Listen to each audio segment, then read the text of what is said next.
Patrų Prometėjas savo kelią Čempionų lygoje pradėjo nušluodami Opavą, tačiau klupo pirmąjį kartą Graikijos lygoje, tai kiek tai yra grėsmingas varžovas? Klupo visų pirma jie išvykoje, laimėjo prieš Opavą lengvai namuose, tai visų pirma, aišku, turėsime atlaikyti jų fiziškumą namų aikštelėje, ypač rungtynių pradžioje, ko nepadarėm Prancūzijai. Ir geriausia tą padaryti yra mums patiems priversti juos dirbti, kad nežaistų jie savo žaidimo. Turim išmušinėti patys juos iš situacijų ir verst kentėti. Čia vienintelis yra tas raktas į tą fiziškumo atsikovojimą rungtynių pradžiai. Ryto fanų akis krypsta į Jaimę Ečenikę, pernai, kuris žaidė pas mus. Kaip planuojate stabdyti šį aukštą ūgį ir kokie kiti svarbiausi šios komandos ginklai?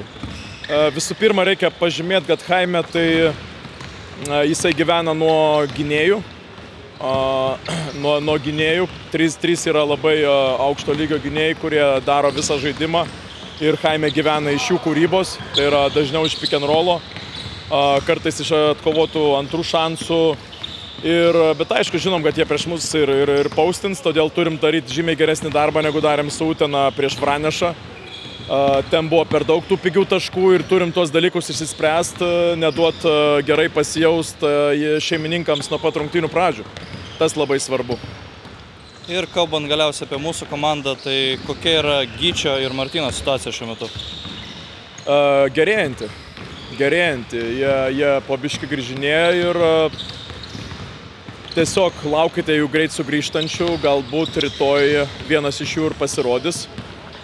Tiksliai dar nežinom, reikia rytinės treniruotės, bet abiejų grįžimas yra čia tiesiog dienų klausimas.